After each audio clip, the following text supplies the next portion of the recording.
এই যে রানাকে তোমরা দেখছো, রানা কিন্তু অত্যন্ত মেধাবী একজন স্টুডেন্ট। তার এইচএসসিতে রেজাল্ট ভালো ছিল, তার ভাই ঢাকা বিশ্ববিদ্যালয়ের অ্যাকাউন্টিংয়ের স্টুডেন্ট ছিল। তো সে কিন্তু সঠিক এবং প্রপার গাইডলাইন পেয়েছে, তারপরে সে ব্যর্থ হয়েছে। ঢাকা ইউনিভার্সিটির ভর্তি পরীক্ষায় ব্যর্থ হয়েছে, পরবর্তী সকল পরীক্ষায় কিন্তু সে সাফল্য রচনা করতে পেরেছে। তো আমরা সে কী কারণে, এত মেধাবী স্টুডেন্ট কী কারণে ব্যর্থ হলো, এবং সে যে ভুলটা করেছে সে একা না, এরকম অসংখ্য স্টুডেন্ট এই ভুলটা করে এবং এই যে ঢাকা বিশ্ববিদ্যালয়ের সাফল্য থেকে বঞ্চিত হয়। তো তোমার কি ভুল হয়েছিল একটু তুমি বলবা তোমার ছোট ভাই বোনদের, যাতে তোমাদের আর এই ভুলটা না হয়, আর ভুল থেকে যারা শিক্ষা নেয় তারা কিন্তু সফল হতে পারে। তো ভাই আপনি দেখবেন অন্যান্য ইউনিভার্সিটির তুলনায় ঢাকা ইউনিভার্সিটির কোশ্চেনগুলো মোটামুটি আপনার স্ট্যান্ডার্ড হয়, কোশ্চেনগুলো আপনার এত কঠিন পড়ে না। আমি আপনার গত 4-5 বছরে কোশ্চেন ব্যাংকগুলো অ্যানালাইসিস করছিলাম, করার পরে দেখলাম যে এই জায়গা থেকে কোশ্চেনগুলো আসে, মানে এই চ্যাপ্টার থেকে কোশ্চেন আসবেই। আমাদের কিছু চ্যাপ্টার ছিল ব্যবসায়ী শিক্ষা, আমরা যে মার্কেটিংয়ে ষষ্ঠটাই ছিল একটা পণ্য থেকে কোশ্চেন, এখান থেকে আপনার 4-5টা এমসিকিউ আসতো। আমি এরকমভাবে পড়াশোনা করছি, মানে আমি পড়ছি, মানে আমারই যে পুরো বই পড়ছি এরকম না। আমি গত দেখলাম 10 বছরের ভিতরে কি জায়গা থেকে কোশ্চেন আসতেছে, এই বছর না আসলে পরবর্তী বছর যদি গ্যাপ দেয় পরবর্তী কোশ্চেন এসে পড়তেছে, 1 বছর গ্যাপ দিলে পরবর্তী এসে পড়তেছে। আমি বললাম পড়ার পরে ভাই ওই যে কোশ্চেন গেলাম, ইংলিশে আমার একটু সমস্যা ছিল। ইংলিশে যেহেতু আমাদের 5 নাম্বার পাওয়াই লাগে, 5 নাম্বারের নিচে পাইলে আমরা ফেল করবো। ইংলিশে একটু ভালো জোর দিয়েছিলাম, দেওয়ার পরে ভাই ইংলিশ কোশ্চেনটা নিলাম হাতে, এক্সাম হলে ঢোকার পরে ইংলিশ মোটামুটি সহজ ছিল, পারলাম ইংলিশ পারার পরে বাংলা দাগাইলাম, বাংলা ভালো ছিল, বাংলা বোর্ড বইটা ভালো করে পড়ছিলাম, হয়ে গেছে। এখন হিসাব বিজ্ঞান পড়তে গেছি, দাগাইতে গেছি, তখন হিসাব বিজ্ঞান আমাদের তো 5টা সাবজেক্ট, 12 করে 60 মার্ক এমসিকিউ আর 40 রিটেন। আমি তো বাংলা ইংলিশ দাগানোর পরে যখন হিসাব বিজ্ঞান দাগাইতে গেলাম, আমি হচ্ছে আপনার 25 নম্বরেরটা 26 নম্বরে দাগাই ফেলবো, 25 নম্বর কোশ্চেন 26 নম্বরের জায়গায় বৃত্তপাত করে ফেললাম। করার পরে আমি ওদেরকে খেয়াল করিনি, কোশ্চেন যেহেতু রিপিট করতেছে, কোশ্চেন 3-4টা কোশ্চেন রিপিট পেরে গেছি। তারপরে আর কিছু কোশ্চেন যেগুলো ছিল আপনার অন্যান্য বইতে পড়ছি ওই জায়গা থেকে, মানে ওর কাছাকাছি আর কি, একই কোয়ালিটির কোশ্চেন আসছে। তো আমি দাগাইতেছি, ভালো দাগাইতেছি। দাগানোর পরে অ্যাকাউন্টিং দাগানোর পরে আমি ব্যবস্থাপনা দাগাইতে গেছি, দাগানো ব্যবস্থাপনা 3-4টা দাগাই ফেলছি। দাগাই পড়ার পরে আমি আবার কোশ্চেন যেটা দাগানো শেষ ওটা মার্ক করে রাখতাম, যেমন দাগাই ফেলছি। হিসাব বিজ্ঞান আমি 12টা দাগায় মার্ক করে রেখে দিচ্ছি, কিন্তু আমার ওয়েবসাইটে দেখি একটা বৃত্ত এখনো খালি আছে। আমার কোশ্চেন 12টা দাগাইছি, তারপর আমার একটা বৃত্ত খালি আছে। আমি বুঝলাম কিছু একটা ভুল হয়েছে। আমার কাছে যথেষ্ট সময় ছিল, আমি যখন এই কাজটা করতেছি তখন আমার 15 মিনিট বার হয়নি, আমি তো দাগাই ফেলছি।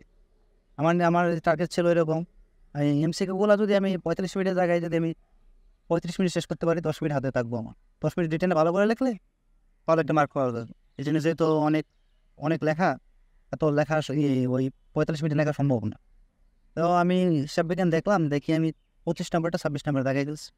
এরকম করে 8টা-9টা আমি সেম দাগাই ফেলছি। দাগাই করার পরে যেহেতু হিসাব বিজ্ঞান কোশ্চেন কিছু রিপিট আসছে, 4-5টা কোশ্চেন রিপিট আসছে। এবার কোশ্চেন কত 3-4 বছর ধরে সবচেয়ে সহজ আসছে। হিসাব বিজ্ঞান আপনার ওই কঠিন ম্যাথ দেয় নাই, কঠিনই দেয় নাই, থিওরি দেয় নাই, একদম ওই আপনার গত 2010-এর পর থেকে যেরকম কোশ্চেন আসছে এরকম কোশ্চেন নিয়ে দিয়েছে।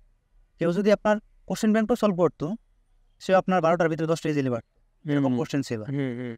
তো আমি দেখলাম যে ভাই আমি সিরিয়াল ভুল করে ফেলছি, 7-8টা ভুল হয়ে গেছে, 7-8টা ভুল, সাথে আপনার 1.25 এরকম নেগেটিভ চলে গেছে, আমার 2ও থাকতেছে না, এরকম অবস্থা হয়ে গেছে 12-এর ভিতরে।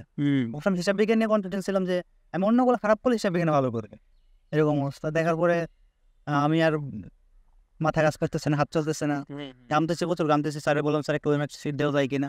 স্যার বলতেছে যে সেই তো সব স্টুডেন্ট আসছে, আমাদের তো আর বেশি দেয় নাই বাবা, আমাদের কিছু করার নাই, আমরা কিছু করতেছি না। এখন আমি তখন আমার দেখি ঘরে থেকে টাকায় দেখি আমার সময় আছে আপনার 26 মিনিট 27 মিনিট এরকম হয়েছে, কত সময় আছে। আমি মার্কেটিং ম্যানেজমেন্ট দাগাই ফেলতাম, পরে আর ভাই আমি 45 মিনিটে কোনো কিছু লিখতে পারি নাই, কিছু লিখতে পারতেছি না, দাগাইতে পারতেছি না, এরকম অবস্থা। বাস 2-3 মিনিট আসছে, আমার এক ম্যান ছিল, বলতেছে বাবা যা আছে কপালে যদি হয় দাগাও, বাদ রাইখাম। ফার্স্ট 3-4 মিনিট আমি ভালো মতো দাগাইলাম, দাগানোর পরে আমি ওই রিটেন নিলাম। রিটেন নেওয়ার পরে দেখলাম রিটেন মোটামুটি ভালো এসছে। রিটেনে ওই আপনার ইংলিশ থেকে যে আমাদের 8টা মার্ক ছিল, এই বই থেকে ভাই আমি অনেস্টলি বলতেছি একটা কোশ্চেন বাইরে থেকে আসে না। এটা হলো কি, পৃথিবীর সব কোশ্চেনই তো যুক্ত করে দিছে বই, এখন বাইরে থেকে আসবে।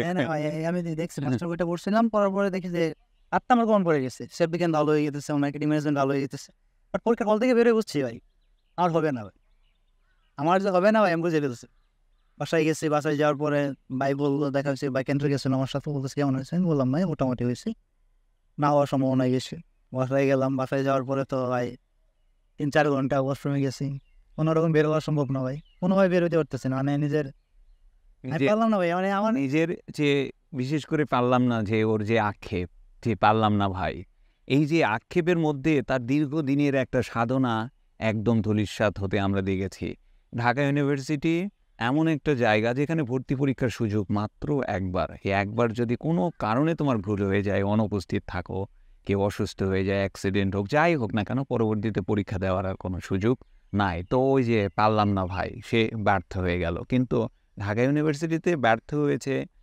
এখানে যে ইয়েটা ছিল, ওএমআর শিট সাধারণত পাওয়া যায় না, কিন্তু আমার একটা স্টুডেন্টের অভিজ্ঞতা দেখেছি, 2 বার ভুল করেও কিন্তু একবার সে 3য় বারে সঠিক করতে পেরেছে।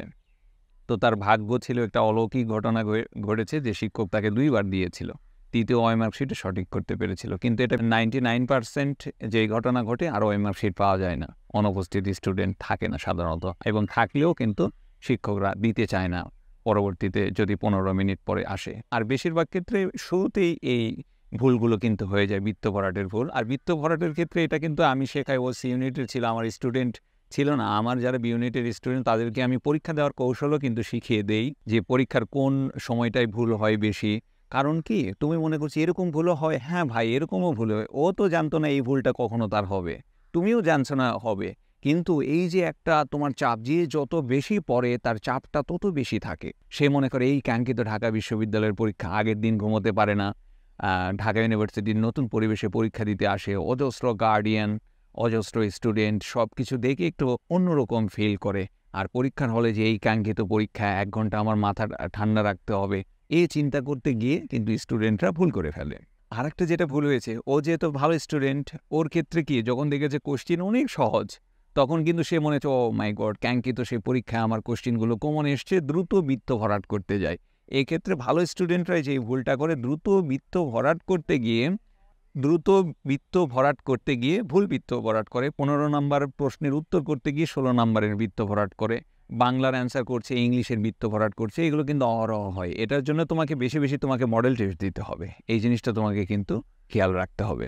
তো এই ক্ষেত্রে ও যেহেতু ভালো স্টুডেন্ট ছিল, কোচিংয়ে কম গিয়েছে, কারণ জানা পড়া বারবার পড়ার কোনো দরকার নাই, বাসায় পড়লে ভালো করতে পারবে, এই কাজটা করেছে, এটা ভালোও করেছে, কিন্তু মডেল টেস্ট বেশি দিতে হয়, সেটা একটু কম দিয়েছে। তো স্টুডেন্টকে বলবো, যা পড়বা বেশি বেশি কিন্তু পরীক্ষা দিবা। আর এই যে রানার কাছ থেকে তোমরা যেই গল্পটা শুনলো, এই গল্প কিন্তু অনেকের গল্প, যেটা প্রকাশ্যে আসে না, সেটা আমরা আনলাম। এই ভুলটা যেন তোমাদের না হয়। শুধু বেশি পড়লে হয় না, বেশি বেশি পরীক্ষা দিতে হয়, এবং পরীক্ষা দেওয়ার কিছু কৌশল আছে, যেটা অনেক সময় ওই কৌশল অ্যাপ্লাই করলে পড়া অনেক কম থাকলেও কিন্তু ভালো করা যায়। যেমন বৃত্ত ভরাট কীভাবে করতে হয়, পরীক্ষার 3 ধরনের কোশ্চিন থাকে, কমন কোশ্চিন, কনফিউজিং কোশ্চিন, আর একটা হলো আনকমন কোশ্চিন। কোন কোশ্চিন কখন অ্যান্সার করতে হয়, কীভাবে করতে হয়, এগুলো কিন্তু শেখার বিষয়। এগুলো শিখলেও তুমি অনেকটা কিন্তু এগিয়ে যেতে পারো। রানার মুখ থেকে আমরা ঢাকা বিশ্ববিদ্যালয়ে তার ব্যর্থ হওয়ার কাহিনীটা শুনলাম। এটা স্রষ্টা চান নাই, স্রষ্টা যেখানে কপালে লেখা ছিল সেখানে, পরবর্তীতে সে যেখানেই পরীক্ষা দিয়েছে সেখানেই কিন্তু ভালো করেছে। তার পরবর্তী সাফল্যের গল্পগুলো আমরা তার মুখ থেকেই শুনবো।